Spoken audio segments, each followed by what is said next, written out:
Hello everyone, welcome back to another episode of CFI Ground Class. Today we're going to be talking a little bit about thunderstorms. We're going to be covering a few things. The first thing is the requirements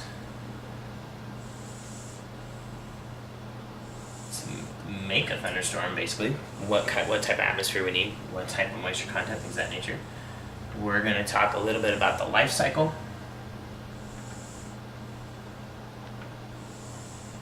We're going to talk about the types of thunderstorms that we have out there. And of course, everybody's favorite, we're going to talk about the hazards of thunderstorms. So first off, let's talk a little bit about the requirements of a thunderstorm. There's three things we're going to be looking for. So,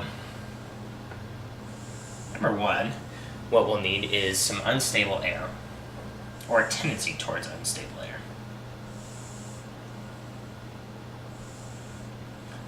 Number two, we want some type of lifting action. So there's a couple different ways we can get that. We can get lifting action from the sun heating the earth and causing the air to rise. We know hot air rises. And we can also get some lifting action from, say, a mountain or something to that effect where the wind pushes the air up the mountain. And the next thing we need is a relatively high moisture content in the air.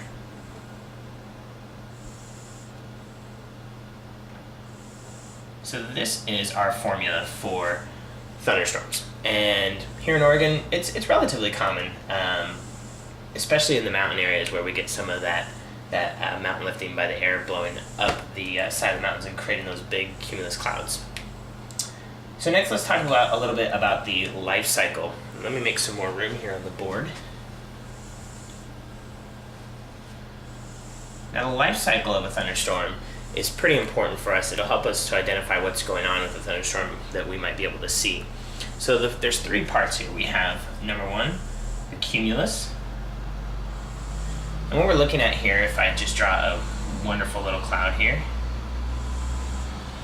is the beginning of the formation of our cumulus cloud.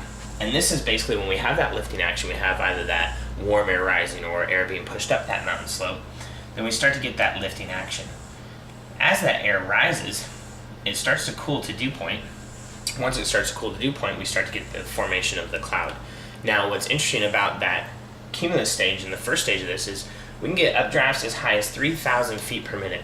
Now, most of us are pretty happy to have an R22 that'll climb at 500 feet per minute when we have an instructor with us, especially me, let alone 3,000 feet per minute. Imagine that in that little tiny aircraft. Be a pretty ugly thing. So the cumulus stage, again, identified by that lifting and developing of the cumulus cloud. Now, our second stage, clear this off and make it a little better here.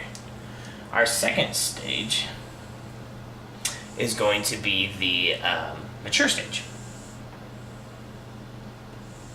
Now, the mature stage is usually marked by rain falling. So there's a couple things that are happening in that mature stage. We've got a little bit more of our cumulus cloud. Now, my two drawings are terrible, so please use your imagination wherever necessary. And we've got a few things happening. We had those updrafts that was initially associated with our cumulus stage. And now that we're in the mature stage, we're starting to see a couple things. We have all that air cooling and those raindrops developing within that cloud.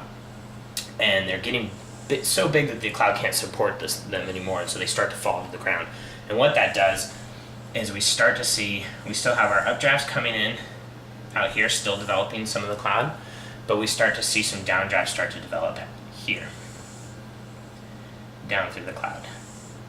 And these downdrafts can actually be pretty significant. They can be upwards of 2,500 feet per minute. So imagine, if you will, a 500 foot per minute climb that we might be able to get on an R22 is being hit by a 2,500 feet per minute downdraft. It's probably not going to be a pretty thing. It's not going to go well.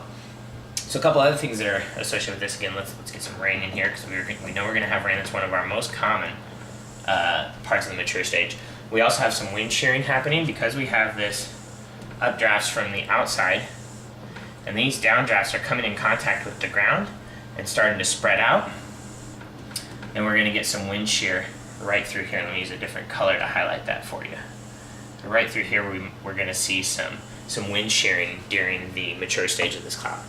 So that's the mature stage. Let's take a look at the third stage, which is going to be our dissipating. And our dissipating has a pretty neat look to it, because this is sometimes where you might see that big anvil that you hear talked about in thunderstorms. Now we have a pretty good size cumulus cloud here, and again, a beautiful drawing as normal.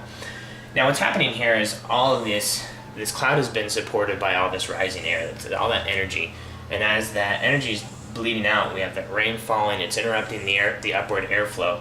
Our updrafts have weakened to the point that they're not really an updraft now. Now with the dissipating stage, let me go ahead and write this up here for you.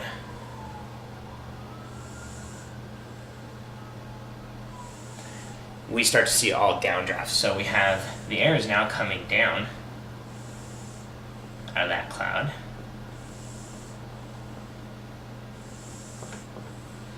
And the anvil that we see here is created basically by some of that weakening air has kind of pushed the top of that off. So usually it's pointed out in the direction of wind. So in this case, we would probably have some wind coming out from this direction, blow that anvil off. Now, although it's the final stage of the thunderstorm, even when you do see that anvil and you identify it as the dissipating phase, there's still pretty severe weather out there, so you need to be careful. It doesn't mean that it's over. But the biggest thing here is we're going to see some significant downdrafts. So if you flew underneath this thunderstorm, or even close to the vicinity of it during the dissipating phase, there's a good chance that you're probably going to get your aircraft pushed into the ground, and that would be a pretty awful thing. So those are the three types of the life cycle of the thunderstorm. Again, it's the cumulus. We have the updraft and forming of the cloud. We have the mature phase where we start to get some rain and downdrafts in the middle, updrafts on the outside, causing a little bit of wind shear. And then we have the dissipating phase where we start to see mostly downdrafts coming out of the cloud. So that is the life cycle. Now let's take a quick look here. Let me just clean this up at the types of thunderstorm that we might see out there. So the types of thunderstorm we're going to see, there's three kinds. So we have the air mass. And now the air mass is usually going to be associated with warm, moist air masses. They can be isolated or scattered clouds. They're typically caused by heating of the Earth's surface. So not as much on the mountain lifting, but typically maybe on a warm summer day we have a moist air mass, and it's going to cause those thunderstorms. And of course the second is the frontal. And these can be associated with any type of weather front. It really doesn't matter. You can get these types of thunderstorms, and probably some of the more common ones that we see. And then, of course, the third one is probably the most exciting one of all, and that's a squall line. Now, a squall line is typically going to be a thin line of thunderstorms found anywhere from 50 to 100 miles in front of like a fast-moving cold front.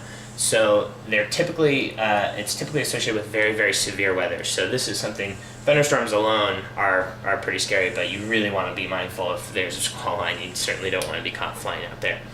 And those are the three basic types. We have the air mass, the frontal, and the squall line. So let's move on now, and we'll talk a little bit about the hazards. And this is some of the important stuff, and we kind of touched on it here and there as we went.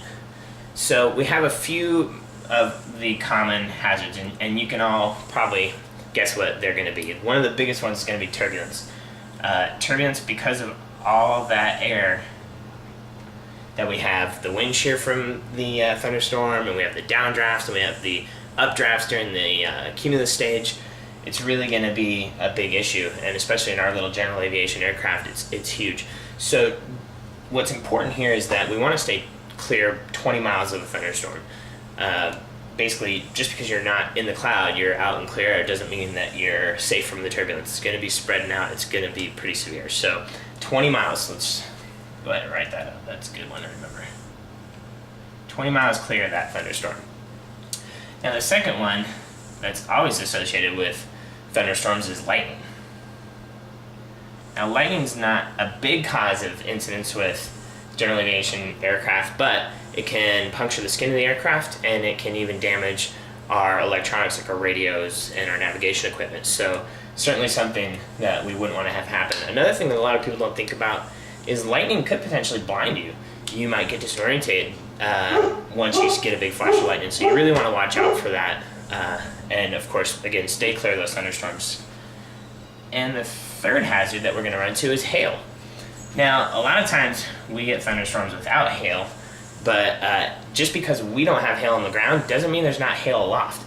So it may not reach the ground, but it might still be out there, and it's a huge threat to our aircraft.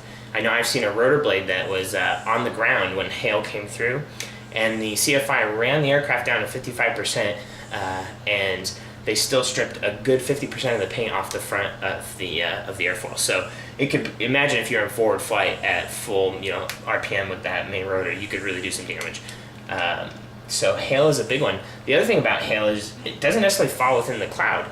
Hail can be out away from the thunderstorm. You could get hit by hail miles away from that thunderstorm in clear air. So you really want to watch out for that. So again, some of the things we want to remember: the 3 requirements we have: unstable air, a lifting action, whether it be heating the surface or maybe mountain updrafts, something like that. Higher moisture content than normal, and those are our 3 requirements for a thunderstorm. And then again, our life cycle: cumulus is identified with the updraft and the development of the cumulus cloud. The mature, which is where we start to see downdrafts, wind shear, and of course one of the biggest signs is rain. And then of course the dissipating stage, where we start to see a lot of the all downdrafts, kind of the weakening of the thunderstorm. Hazards again: turbulence, stay 20 miles away from that thunderstorm. If you have to go in between 2 thunderstorms, make sure that you have 40 miles in between those 2 thunderstorms, otherwise don't try. Lightning, and then of course hail. So I hope you guys enjoyed the presentation. Hopefully we'll stay safe, stay clear of thunderstorms. Thanks a lot.